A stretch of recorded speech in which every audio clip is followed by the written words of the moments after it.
Welcome to Ephemeral. This is the opening reception for Guler Ugur show, and I am her friend Eileen. I hope that you have a wonderful time looking at all her beautiful work. I was right. But it's okay. They're all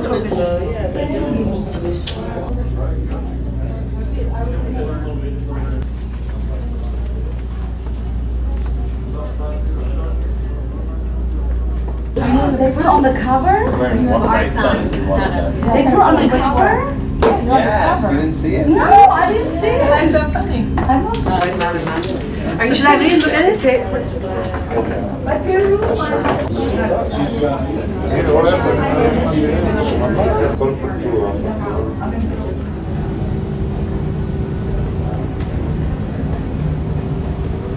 Look at this picture. That is beautiful. And look, a camel picture.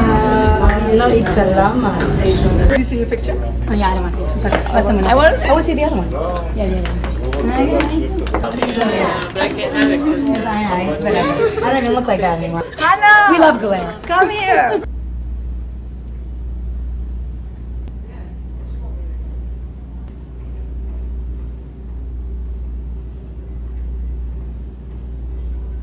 She'll focus and then I'll just press the. it's just that I have to get a new camera.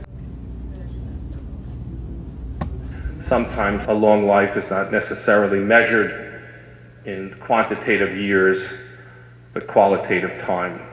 Guler, from the beginning of her life, was a swirl of ethnicity, creed, and religion. An ethnic Turk, born a Muslim, in her youth she added to that swirl, coming to America, becoming an artist and a Jew, all the while adding more and more concentric circles of friends and acquaintances.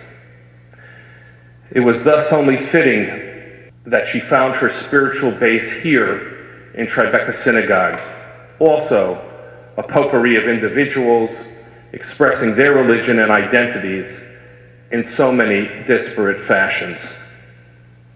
And it was these communities of her life that coalesced to be there for her in her darkest time and deepest need. And it is this great cornucopia that has gathered here today for a last beautiful farewell.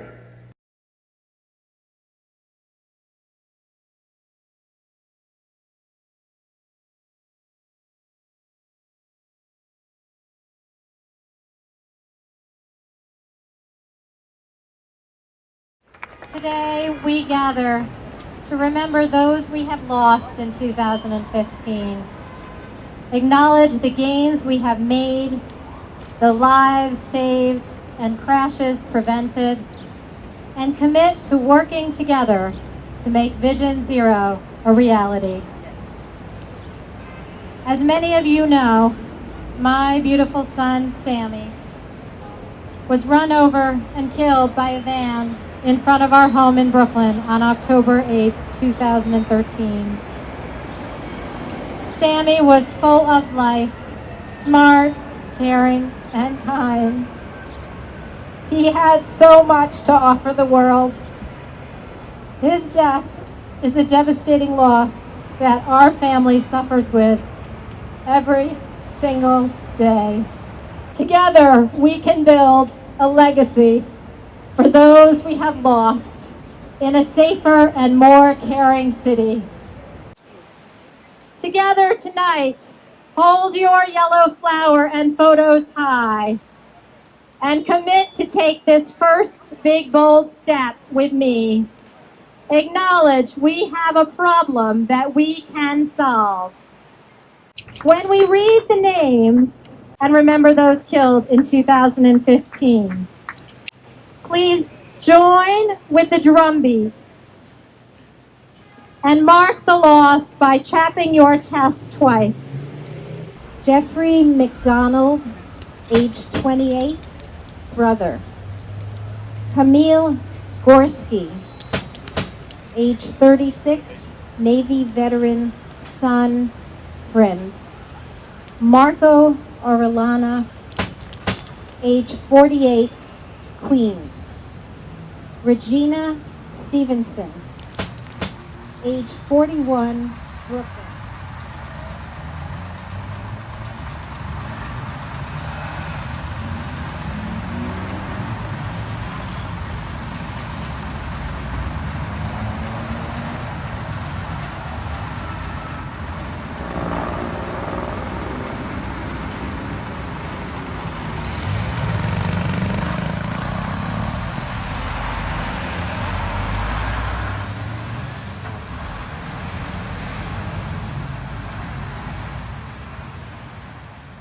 This morning, police returned to the scene in Morningside Heights, installing an electronic sign that laid out the facts and asked for the public's help.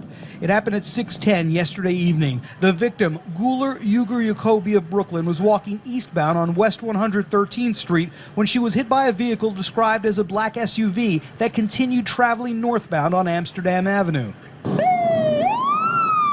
The accident seen literally steps from both the firehouse and the emergency room at St. Luke's, but the quick help couldn't save the woman, who was pronounced dead a short time later. It appears the victim might have been crossing against the light. Doesn't really matter, the driver did not stop, and police are asking anyone with any information to contact them.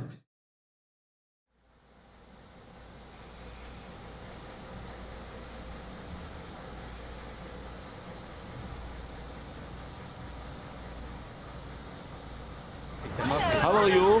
Fine, thank you. How was the party yesterday? The wedding day for my sister. What? The wedding day for my sister. Yes. Wedding day.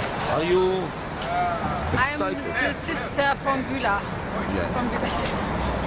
I'm the number 3. Hello. Number 3. Guler, few words. How is the feeling now? Wonderful. Yeah? 35 years I waited, it's worth it. I will tell you tonight.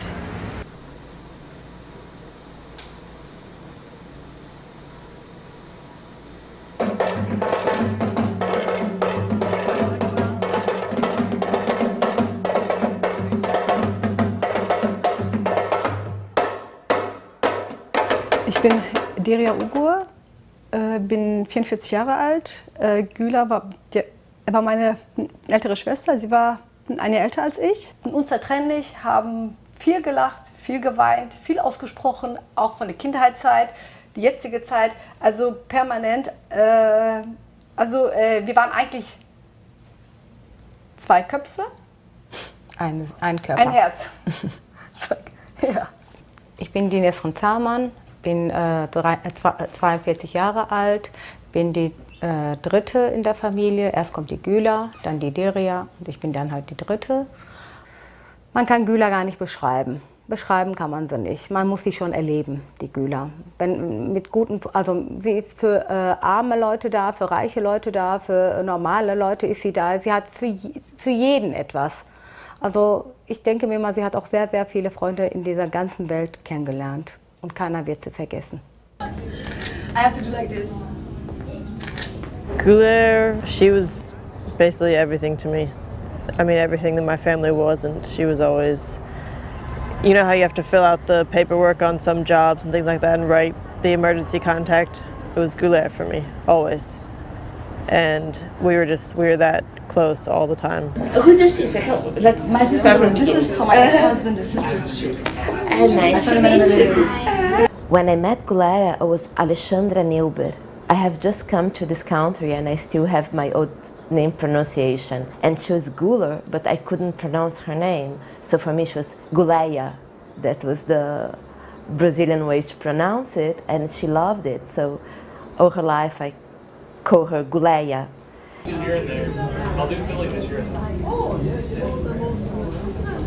She was always so busy. I was always so busy. She had a lot of energy and she did so many things at the same time. She always planned her day back to back: yoga, running, photography, meeting with friends, theater. She read 2, 3, 4 books at a time, and she would underline the quotes that she liked. She put notes. Our arrangement is that I taught her how to read Hebrew, and she helped me with German. There are different denominations in Judaism which require different levels of observance and preparation. And the bulk of our discussions were which particular scenario worked best for her. Who's the mother of the bride? And what's the bride? The bride right now is having a baby in the hospital. Oh! She had, in Hebrew, we call it hakarat hatov, which means recognition of the good.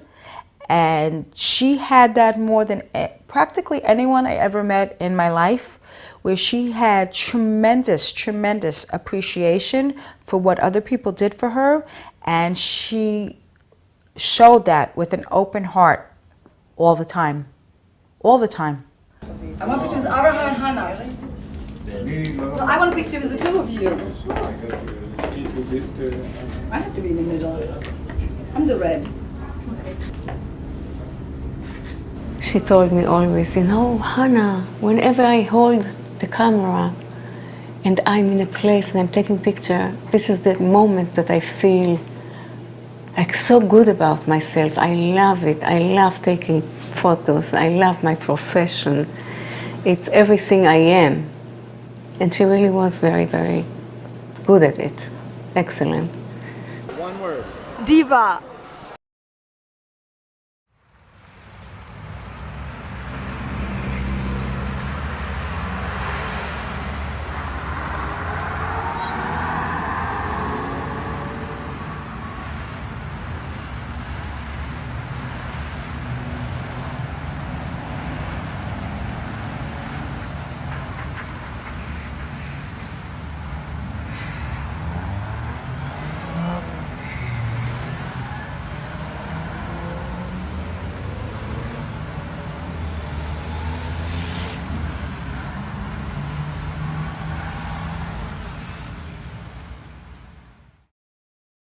Brittany Michelle Walsh was born January 25th, 1994. We were married a couple of years already. I was probably 22, 23, and Cheryl was probably 21, 22, somewhere around that range. When I found out I was pregnant with Brittany, we were very excited. We had great memories of Brittany being young, playing, and we did everything because we were living in the one room while we were fixing up the whole house. We were kids. Yeah, we were totally kids ourselves. One of my greatest fears is losing my memory. Not of her, but just in general of everything. Because we have so many good times and good things that we actually got to share. New York City trips to the beach, high school graduation. She had a prom on Friday. I didn't even think about so much letting go. It's you. You're you now. You went through the motions, you went to the graduations, you did your prom parties. Go enjoy yourself. She got a job at Kmart, about 2 miles from here, She went off to work at say 4 o'clock, and she said, "It's gonna be late, because I don't know what they have me doing. She was in a certain department that they really didn't finish at 10. They could finish at 10:15. So just trying to get it together, and that's when things got bad. She was on her way home from work and really just started the job that day. And somebody that really didn't care about anything, just was looking for his next fix. He was doing 100 miles an hour, they say, on Montauk Highway here, and rear-ended a car. She flipped multiple times. She was partially discharged from the car with the seatbelt still attached. It was ripped, but it was still attached, and it rested against the pole.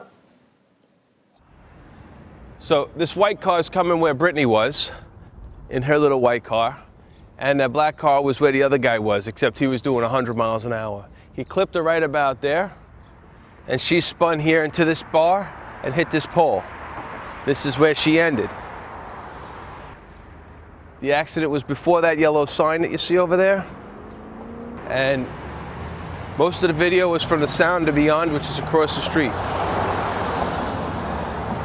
That's where the initial accident happened. There's no way from 13th Street to 16th Street at 60 miles an hour that there wasn't an effort to get away. That's 4 blocks. All the way down, the blue sign is the Italian ice place with the picnic tables in front. He was still at 60 miles an hour when he hit that. And where it says the barn, that pole in front, that's where he hit. That's where he ended up.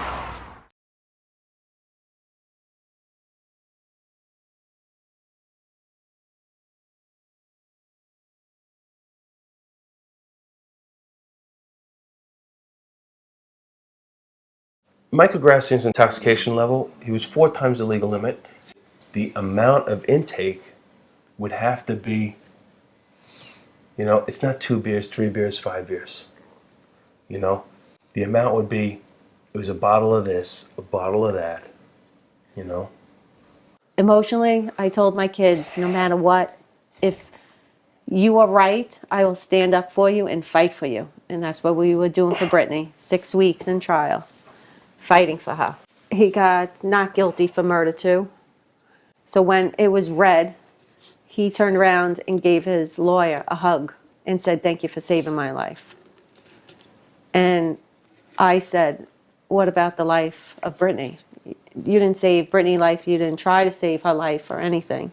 When he got his chance to speak, it was, to the Walsh family, I will grieve with you. I think that's pretty much it. To my parents and family, I'm sorry for embarrassing you. I'm sorry for what I've done and what I've put you through. Kind of that respect. Sounded like he was more apologetic to his family than to you. Oh, sure. Clearly, that's what it was, yeah. I spoke my victim impact statement to Michael Grayson was all about what his life he's done and what Brittany didn't have a chance to do. He got married. Brittany never had a chance to get married. He had a son. Brittany never had a chance to have a baby, or never had a chance. He fell in love. Brittany never really knew what really love is. She never really had a chance. She worked for 5 days that came on. On her 5th day, she was done with the training and everything.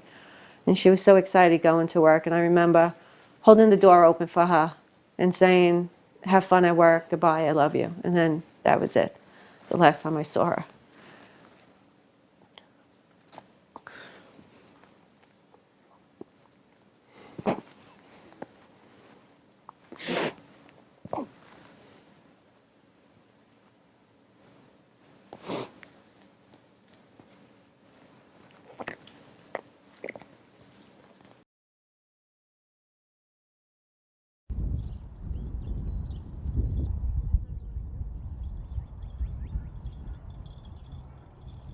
The next day we had to go down to the coroner's office, which now we learned that we don't have to go, that somebody else can go for us.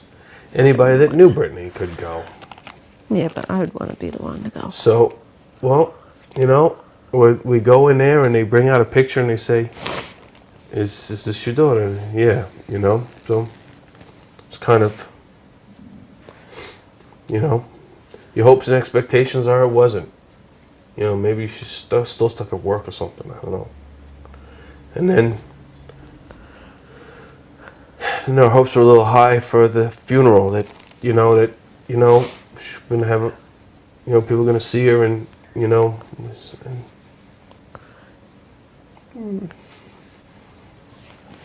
they didn't do a very good job. The funeral was great, but the makeup wasn't there, and it was just, so we had to have a closed coffin thing.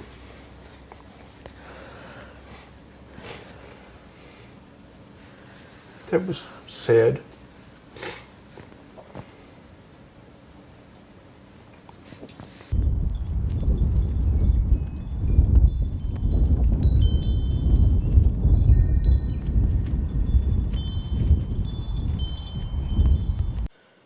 You're leaving the scene of an accident with a fatality, you're done, because we know it's a fail-safe. That's if I can get far enough away to where you can't prove I was in there, or you can't prove at that time that I was doing such and such, then you're safe. I wrote 50 letters, I have to say 50 or more letters to the politicians, the assemblymen, about changing the law of hit-and-run drivers, that it should be 7 to 14 years for hit-and-runs. And I heard back from 3. That is sad because this is an epidemic happening here, everywhere. We're just average people, we need people behind us, and we're not getting the support for that. There's a lot of people that don't have it, that can't find the white van or the blue pickup truck or the little Subaru car or whatever that hit their friend or did this and that. You see it on the news every single day. People accept this as it's a way of life. And until you become collateral damage, of their way of life, you won't get it. You won't get it.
There was a big age difference between me and Guler, but not something that we felt.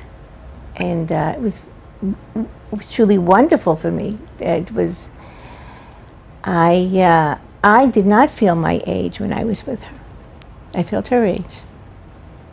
Then when I make it bigger and bigger, I saw what it says. Wait, that is your note? Yeah! She repeated often, and she felt this very strongly, that God had a plan for her. She wanted a child. Wasn't happening. Come, I want to give you a kiss. Can I give you a kiss?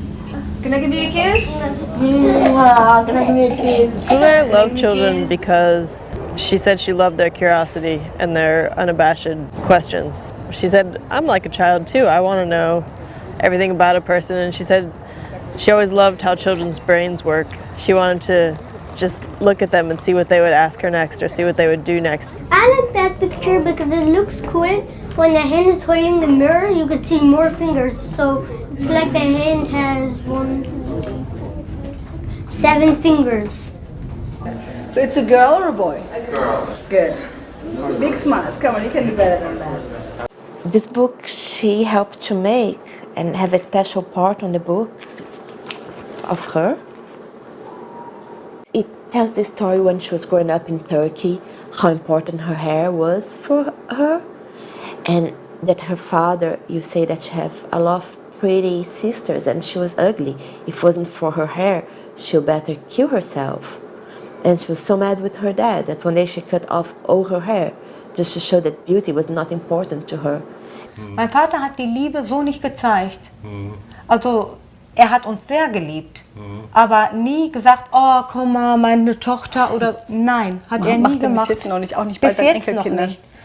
Die Güler ist ja jetzt wie gesagt gestorben. Also wir haben meinen Vater umarmt.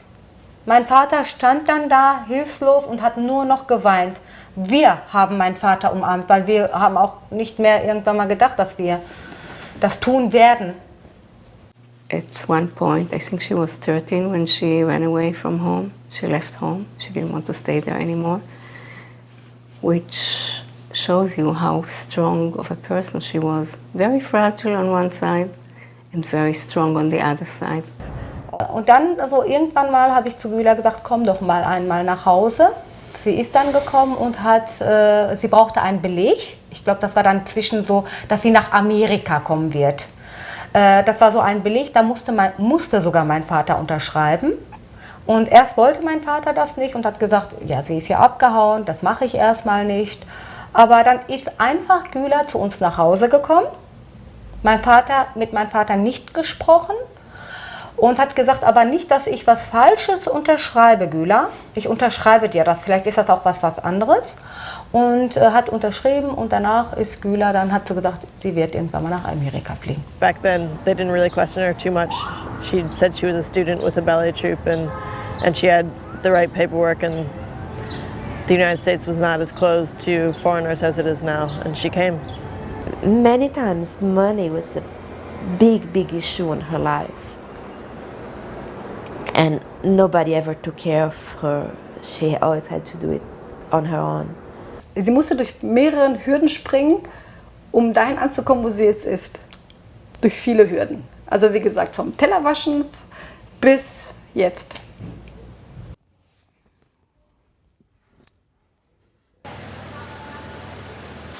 I want a little hip. You know, like keep your head straight.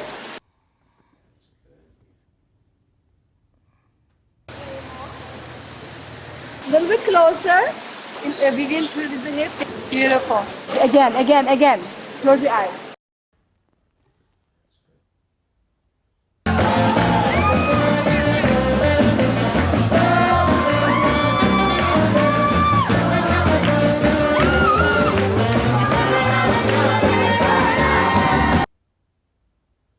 She always used to say that she wants to document moments in time, ephemeral moments in time. She wants to just take them and show the beauty to the world, because it's just one frame, that's all it takes. And she started doing that when she was in her mid-20s, and up until her death, she became a very successful photographer just because of sheer will, because she had to do it. Next thing is MoMA. But only if I make it. And if I do, then we can show this one too. January 1st, 2011. In this decade, MoMA. Exhibition at MoMA.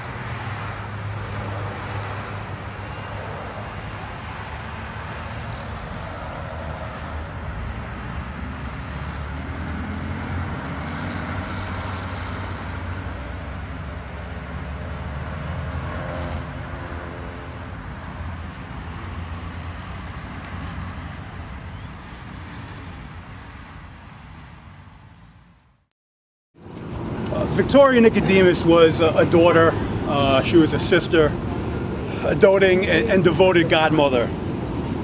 She was a talented and brilliantly creative art curator who followed her dreams and spent every single day pursuing her passions.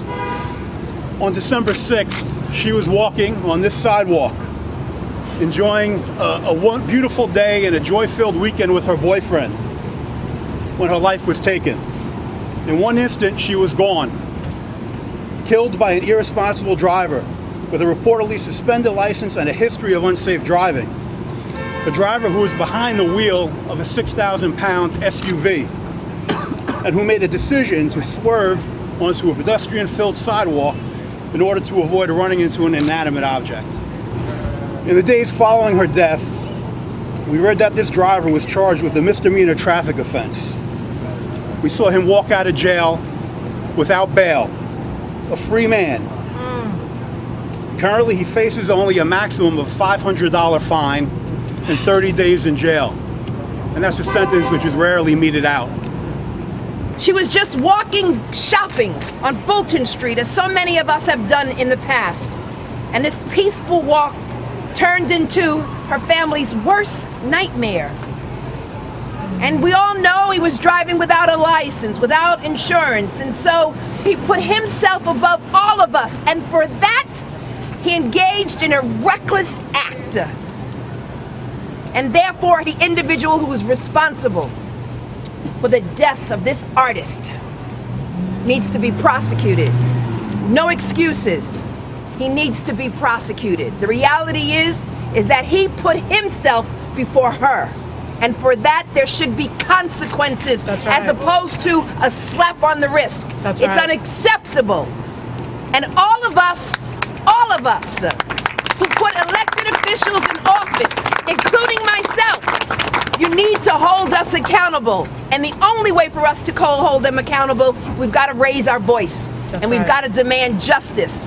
In the last 2 weeks, I've talked to a lot of folks, and it seems to me that the modus operandi around pedestrian fatalities is apathy, which is the exact opposite of what Victoria was about.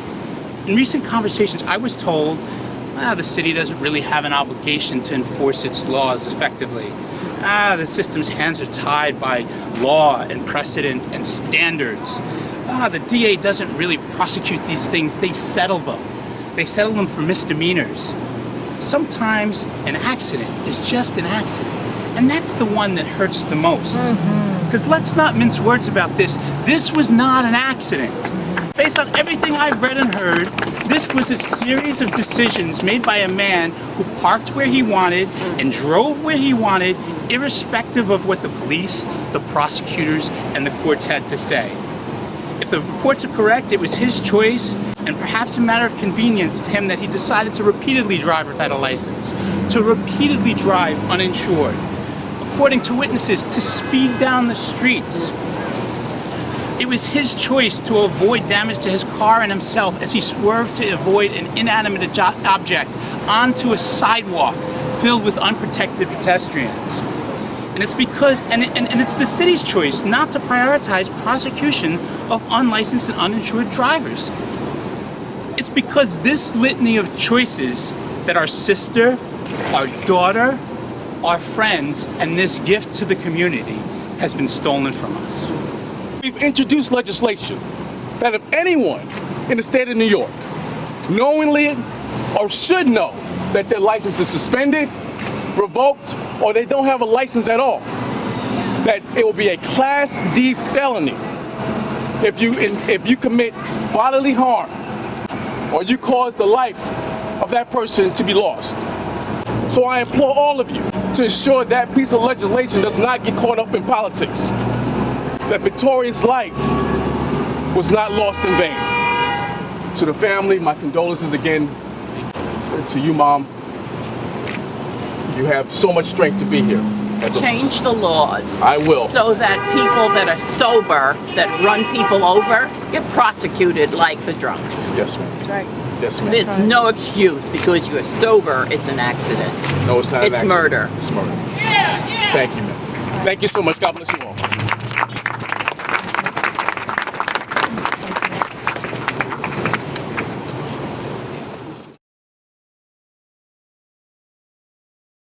I tried to convince her not to get married.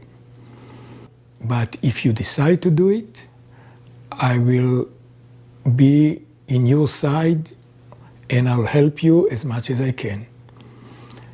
And few months after this, she came to me and she said, we decide to get married and you're going to walk me.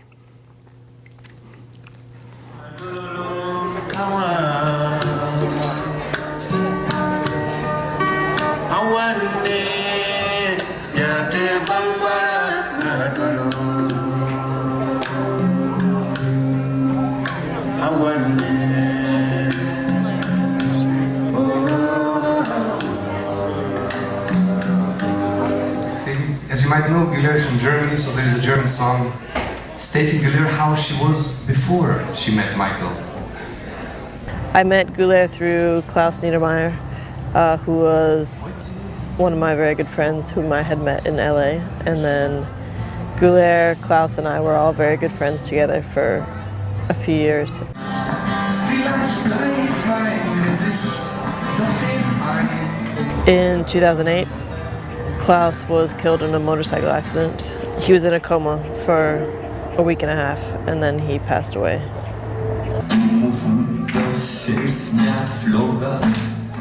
That was a very hard time for Guler and I because he was so close to both of us. It was the three of us were together so much. A part of us had gone away after 2008 and could never be put back again. I think after she got divorced, it was a very difficult time. And she used to call me really crying very badly. And then I told her, you know what? I don't have a daughter. We're going to adopt you. You have the room here upstairs. Whenever you feel, whenever you need, in the middle of the night, you can come, you can call, anything. And this was from the heart, really. We love her, and both of us. So many people adopted her like a sister or a daughter or a, I don't know, some of them adopted her like almost like a mother because she was so caring. She was so caring and involved. We were together in Brazil for 6 months. She was part of my family. My mother died of a heart attack suddenly. And the first thing I remember is Guler's voice. And she sang, "Death?" with such a raw voice that I never heard on her. Death? Death? That was such a raw thing, such a fear of death. And I cannot imagine that happened to her.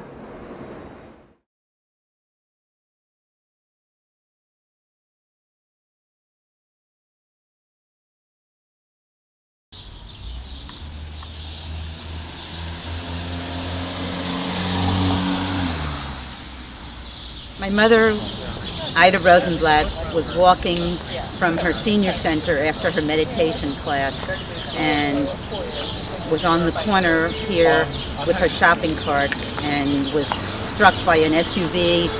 She died 2 days later after suffering severe brain trauma.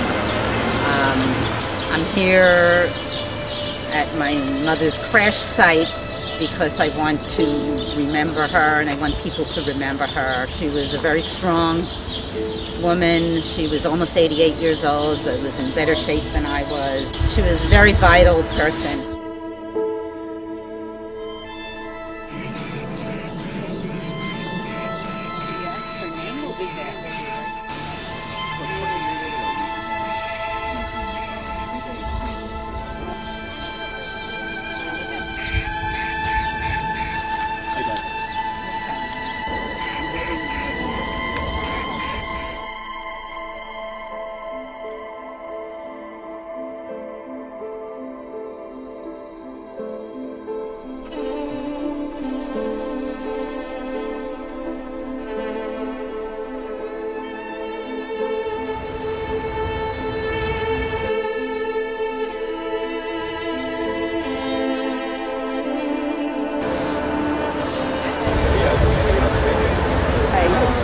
She was so full of life and she had so many plans and was in the middle of her life. And to die all of a sudden like that is really not fair.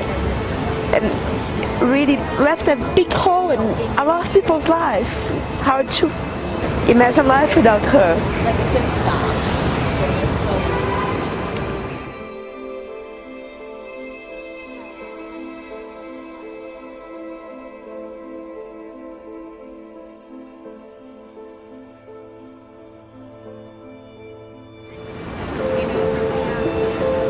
I'm missing Guler every day, every time I see sunshine, something pink, some flowers. My pain is so fresh and so deep. I miss her very much.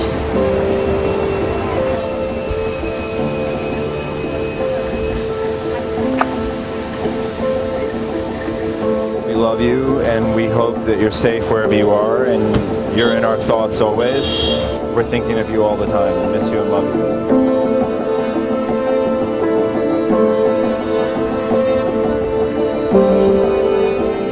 We do not mourn the loss of our son Seth because he will always be with us. But I am rather annoyed with my Seth because he has left me to suffer the world alone with my husband Harold. I would be better off without a hand or a leg without my son. We have all lost our Seth, but I have lost a part of myself as well.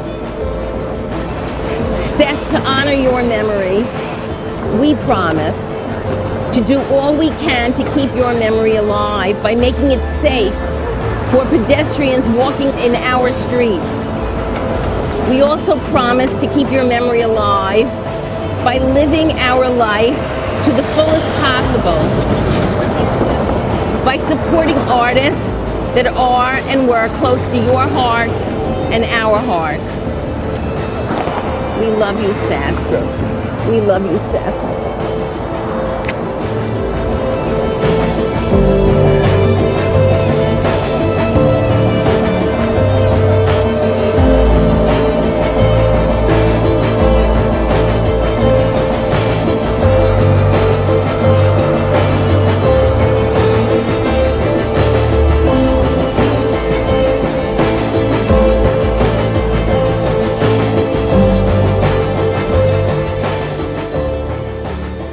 My husband Ruben, known as Ruby Baum, and I were hailing a taxi on September 22nd, 2012, when a young boy and 3 passengers collided with another car, fatally killing him while my husband pushed me out of the way and was pinned under a car. He was killed. He saved my life. And this young boy was on drugs. Now, I'm doing everything I can to get a law passed that says mandatory blood, breath, and urine testing in the event of a collision resulting in death or serious injury. It's in 17 states, but it's not in New York, which is beyond me. The state Senate has passed this since 2005, but the Assembly is, for lack of a better word, dragging their ass. We were married 37 wonderful years. And I'm very grateful for that. Of course, it wasn't enough. I'll never forget him. He'll be in my heart forever and always.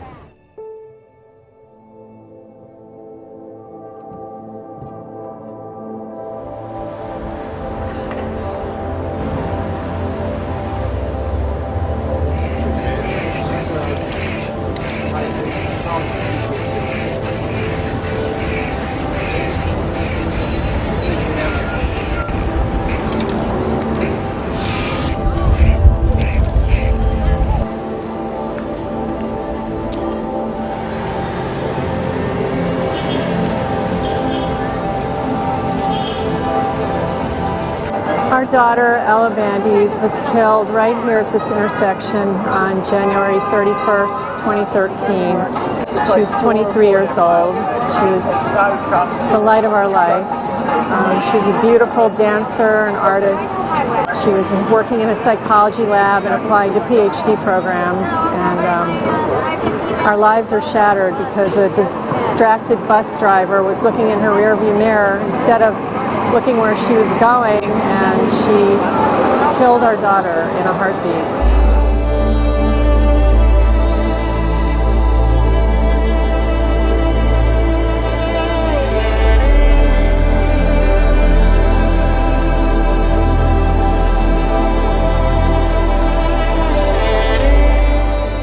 Emma would have been attending her 5th year college reunion. Instead, we're here remembering her all too short life. Her death was a tragedy. If the truck driver who killed her was obeying the law, she'd be at Tufts this weekend. There was no consequences to his actions. If the right-of-way law had been in effect, at the very least, there would have been an investigation and some consequences to his actions. On a larger note, what happened here 3 years ago speaks to a very sad and harsh reality of traffic violence on New York City streets. Violence that needs to be addressed in a very real way. but I hope today you'll do your part and walk, bike, and drive with compassion for your fellow commuters.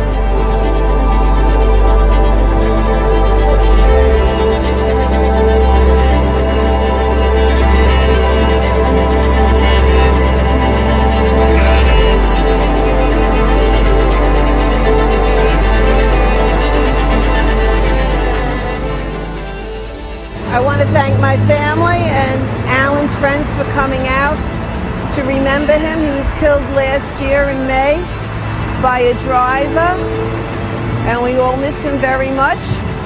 And we'd like to do something to make the street safer for all of our families in this city.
I went to the airport, and at the airport I called her and I spoke with her, and we were talking, and I told her, be careful, Guler, be careful. I don't know why I said it, be careful.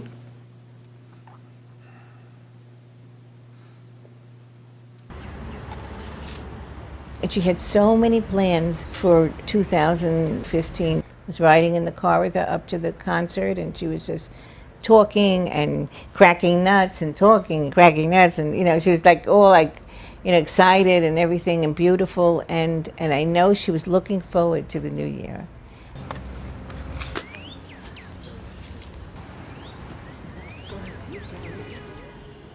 I saw that the whole street was cordoned off, that something had happened. And I went over to a policeman and a detective, and he said, lady, this is a crime scene, you have to leave the area. I said, look, my friend was supposed to meet me. Did you stop people from coming through here? How long have you stopped? I thought that she was one of the people they didn't let through. And he said, no, you just have to get out of here. You can't be here. And finally he told me, okay, I'll tell you her name. And he took out the name, and he says it's Jacobi. And apparently she had left the name on her driver's license. I said, that is my friend. Now can I go into the emergency room? And he said, I'm sorry to tell you this, but she's passed. Die Nachricht, die bekam mir leider nicht offiziell, sondern durch die Erfahrung meines Sohnes. Wir waren im Wohnzimmer, der ist ins Wohnzimmer gelaufen, total schockiert, und sagte nur, meine Tante ist tot, meine Tante ist tot. Wir waren am Essen, glaube ich. Wir sind alle aufgestellt. Ist das ein Scherz? Das kann doch gar nicht sein. Und dann, und dann haben wir sofort versucht, also den zu erreichen. Aber wir konnten ihn erreichen. Wir hatten ja keine Telefonnummern. Und dort, bis dahin, haben wir nur gesagt, hoffentlich ist es ein Neujahrsscherz oder es handelt sich um eine fremde Person. Das war nicht Guler. Ja, und dann haben wir telefoniert, deutsche Polizei, amerikanische Polizei in den Krankenhäusern, da wo sie war, um es zu bestätigen. Bis dahin haben wir nur gesagt, hoffentlich ist es nicht echt. Hoffentlich ist es irgendwie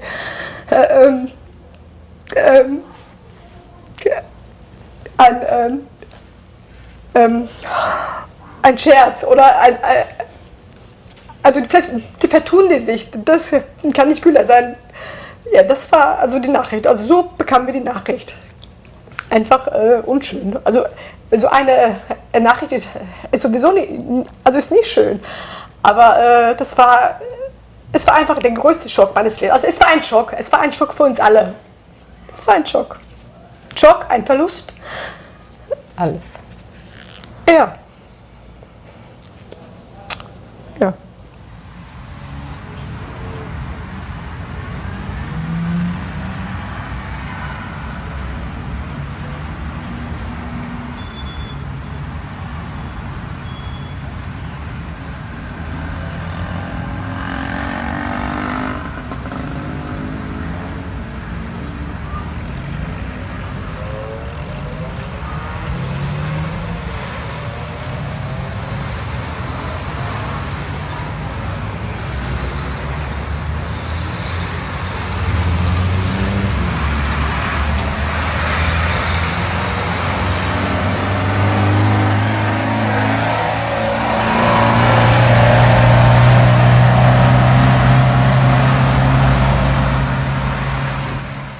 He should be behind bars.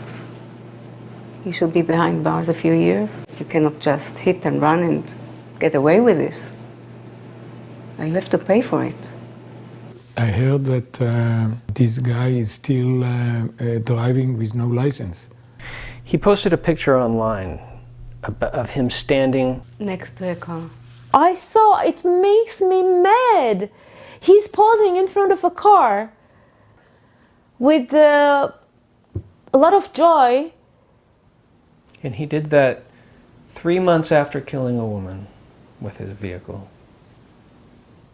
Nicht fair, nicht fair. Und dass der Fahrer, dass der einfach weggelaufen ist.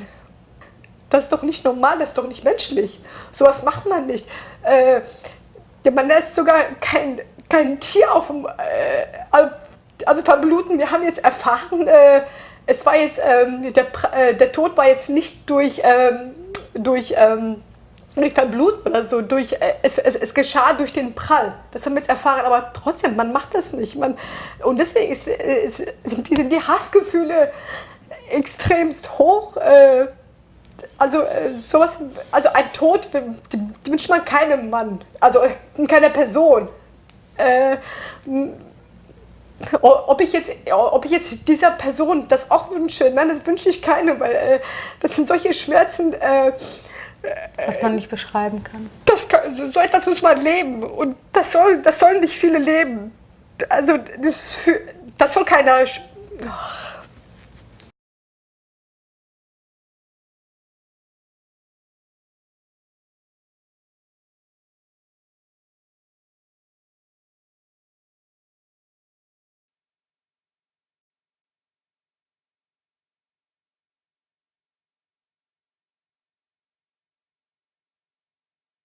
Wir haben jetzt die Videos angeschaut, okay, das war ein Unfall, aber sein Verhalten war dermaßen unmenschenwürdig, menschenlos, gefühlslos. Unser Wunsch, er soll bitte die höchste Strafe bekommen, die man eigentlich bekommen kann, weil er unmenschlich gehandelt hat. Er hat sie einfach da stehen lassen, drehte eine Runde und ist trotzdem abgehauen. Und das ist die höchste Strafe wert. Das muss er bekommen. Ja.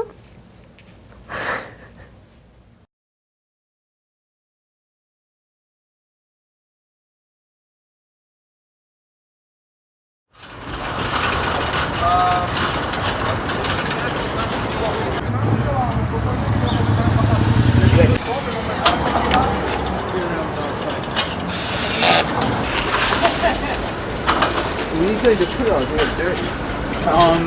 Only one is going to get dirty.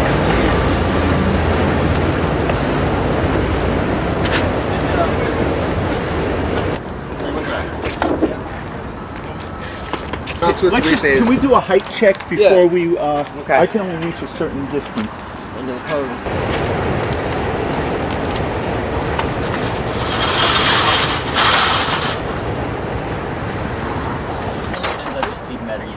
Yeah. But, so now you got to because we're only going to fit two in there. Charles, tell me about yourself. What brings you here today? An opportunity to memorialize victims of traffic violence and a very screwed up transportation system and criminal justice system and a society that privileges drivers above and beyond everybody else. Let's unlock. The top part is. You know what? Beautiful. This is so beautiful, guys. Cool. That shit is so big.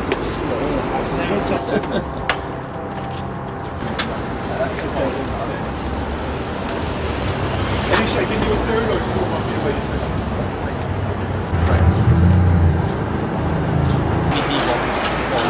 Yeah.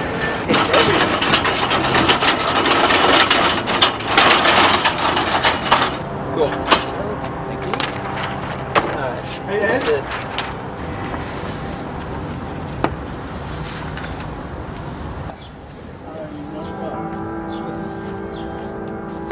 To use the lingo that, you know, is more familiar to people, these are people who died in traffic crashes in New York City in 2014. Everybody, whether they were a pedestrian, on a bike, on a motorcycle, or on a motor vehicle. Now, all of these are just victims in New York City in 2014, is that correct? Yeah, in the 5 boroughs. Right. This is not national, this is not state, this is just in New York City. No, if it were national, it would have taken us about 3.5 months, because New York City there were 264 and national there's about 35,000.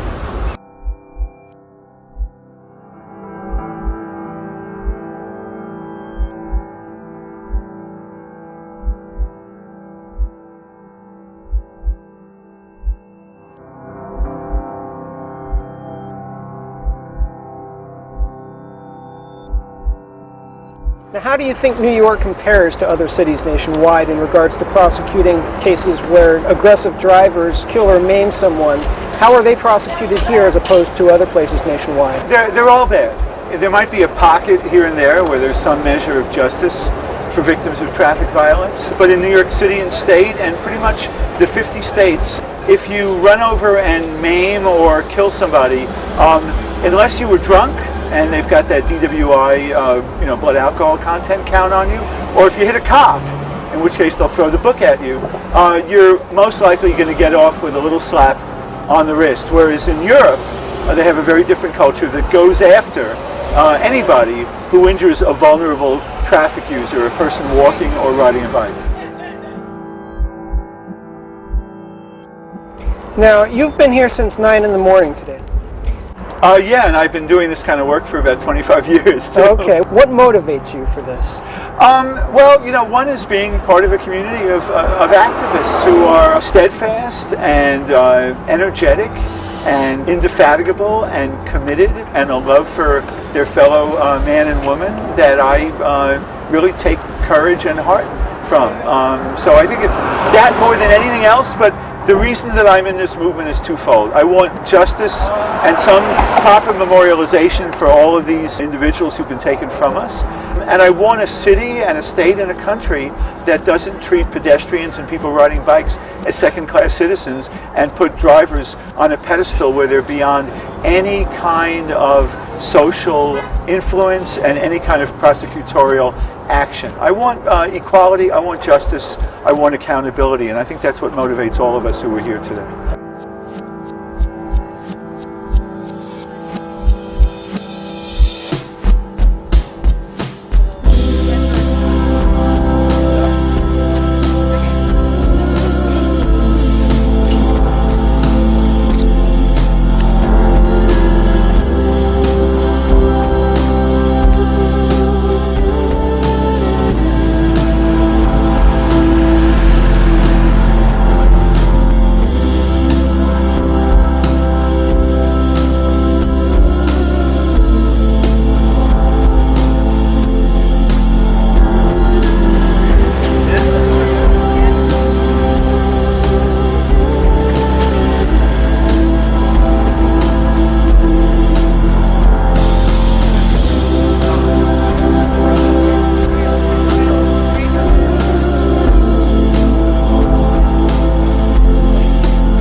possible solutions to the outrageous numbers that we have here? Is it the prosecution of the perpetrators, or is it have anything to do with the way that the roads are designed and so forth? Well, you know, it's both of those, and within the community of Safer Streets activists and livable streets advocates, there's a diversity of opinion.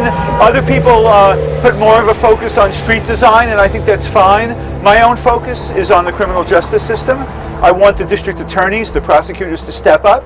I want the NYPD to stop harassing pedestrians and bicyclists and instead to go after dangerous driving. You could have 30,000 police officers, as we have here in New York City, and they could spend 24/7 just going after dangerous driving offenses. But that's not necessary. What they need to do is start setting an example and making clear that the egregious cases of reckless and dangerous and heedless driving is not going to go unpunished any longer. Watch out! Watch out!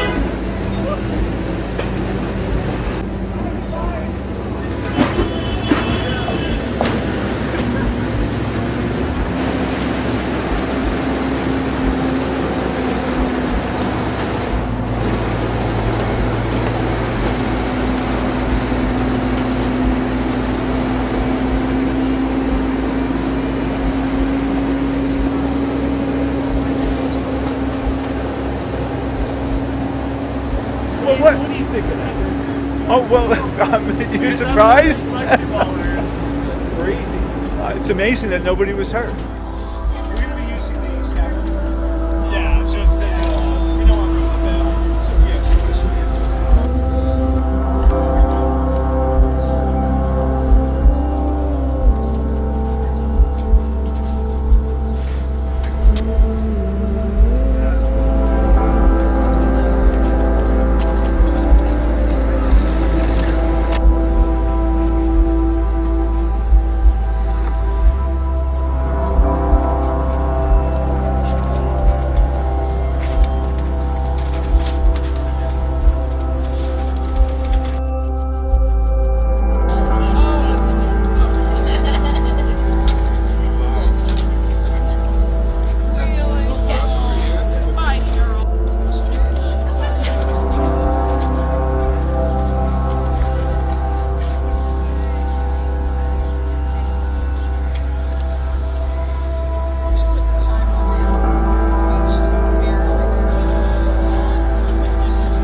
Her business pitch was, Guler Ugur photography is the beautiful presence of your memory.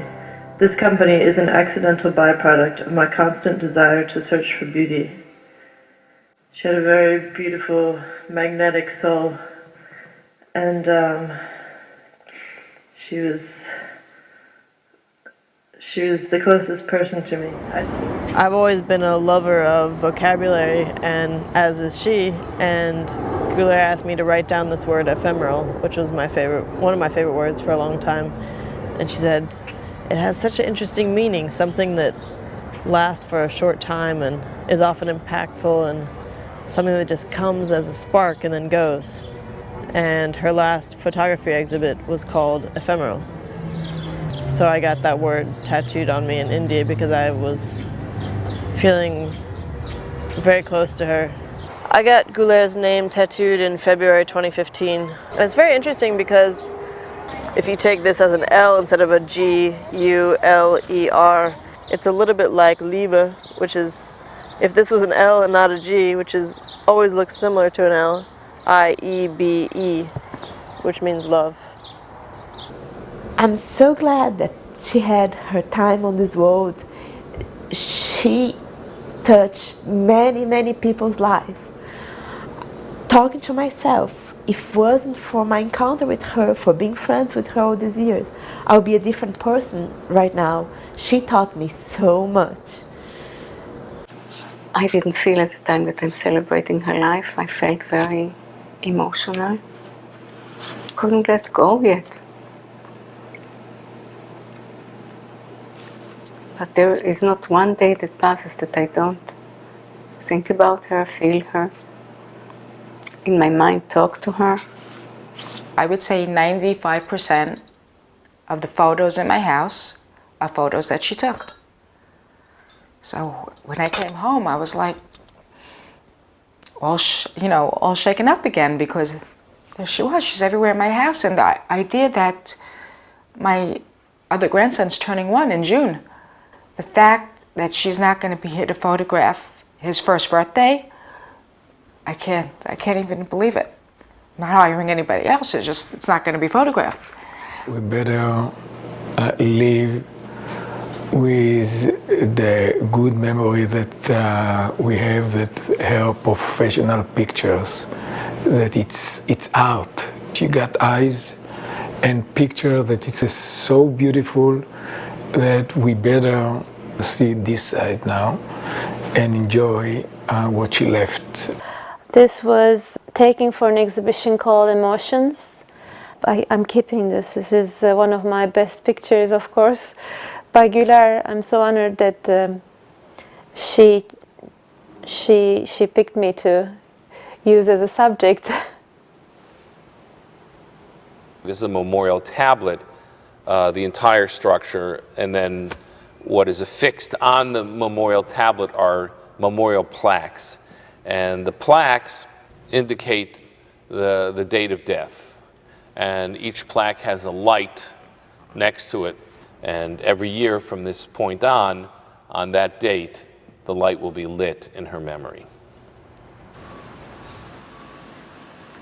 Guler was in my life for a short time, made a deep impression, gave me a love I'll take with me.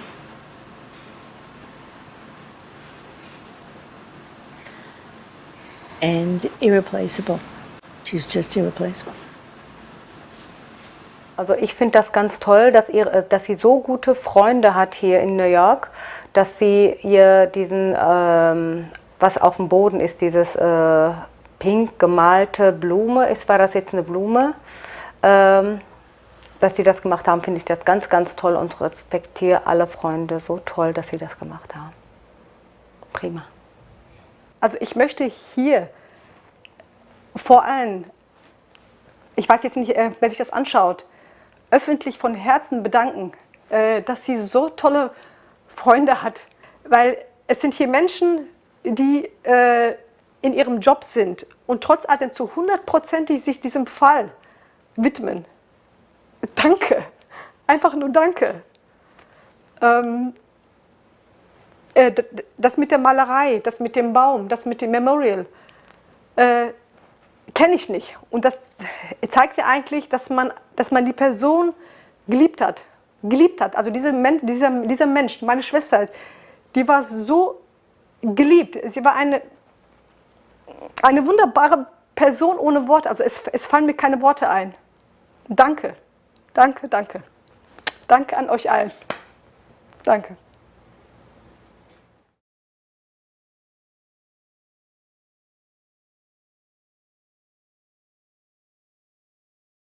You know, I think you could have done a better job. We're going to use that as a present. So, here, who's you say? Charlie?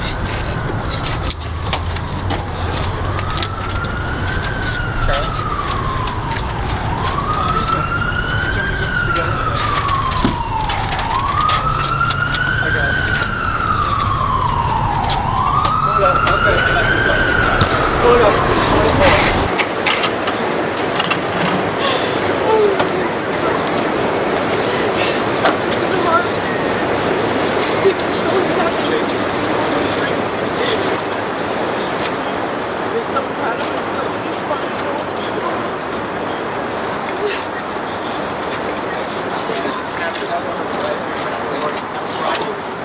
I walk amongst the others and I wonder what they see.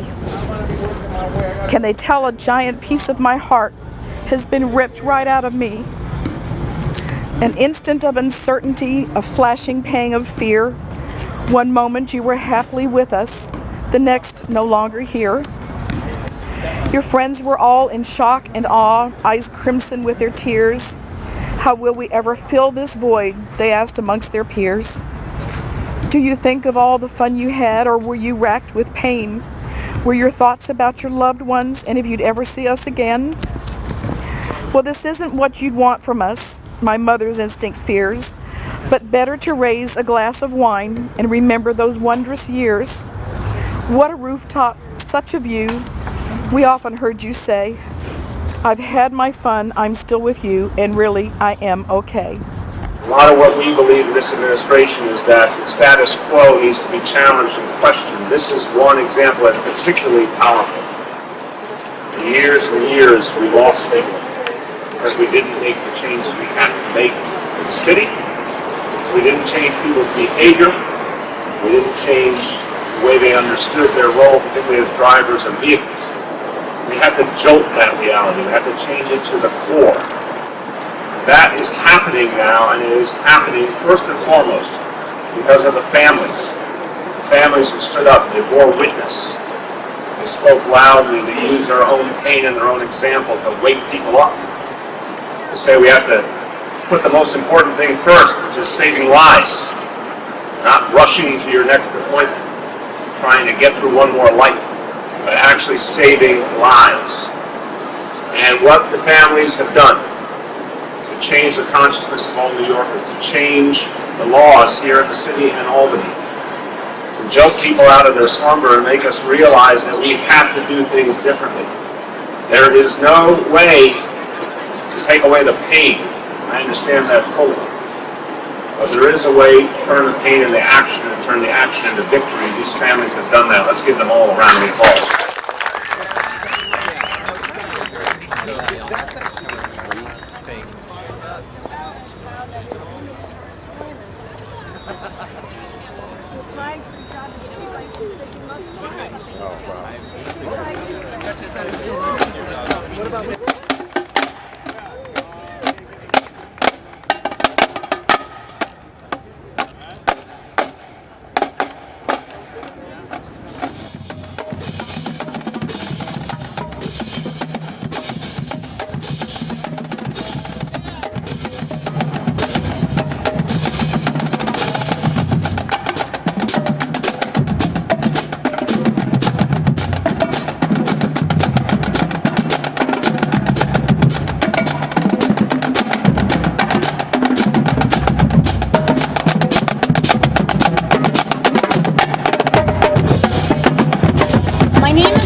I am a mother, a New York City public school teacher, and a founding member of Families for Safe Streets. On June 4, 2013, my 4-year-old daughter Ariel was killed by a speeding driver while she was walking hand in hand with my mother to her preschool. The speeding car drove up onto the sidewalk and took my little girl away from me. The reckless driver had the audacity to say it was an accident. But speeding is not an accident. Speeding is a choice, and speeding kills. Our children are especially vulnerable, and they need to be protected.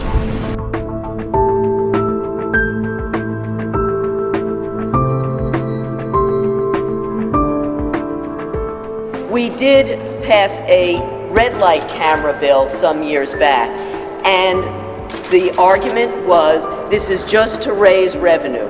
It wasn't, and year after year, we have had less revenue because we are modifying people's behavior, and that is what we're looking for. I want to thank you all and applaud you for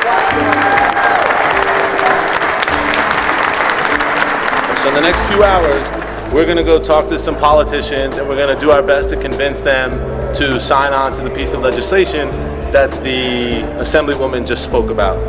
There was actually a crash just last night where a young person perished. So I know that this is a heavy subject matter, and I apologize in advance, but you guys seem like a sophisticated bunch, and I know you've been living a fair amount of it yourselves. So I'm an avid cyclist. I'm a survivor of a hit-and-run crash while cycling home at close to midnight. I was hit by a car from behind. He broke my shoulder, he broke my ankle. I suffered a concussion. He never stopped. I'm here to see that that doesn't happen to anybody else. This program is like a vaccine to keep people from speeding. You really shouldn't be speeding. And you only get the ticket if you're going 10 miles over the speed limit. And these students are with us today because they've lost 3 students within a two-year time frame, 14 months. Thanks for bringing it, because I didn't even know it existed, so. Okay. See if we can get that done by Friday. Okay.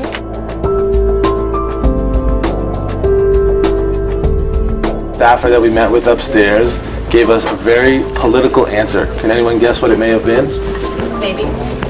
Maybe. Let's give ourselves a little challenge. How many people have a cell phone on them? We all have cell phones on us. It's very simple. Say, hello, my name is, and then say, I'm calling to support Bill 9861. Hi, I'm Sally. I'm 12 and I'm supporting Bill 9861. There are those who are afraid to pass this bill because people will be upset that they get tickets. Let me say loud and clear, if you speed in front of a school, you should get a ticket. I got into politics to do the right thing, not just the popular thing. I could care less if this is popular, because I know it is right.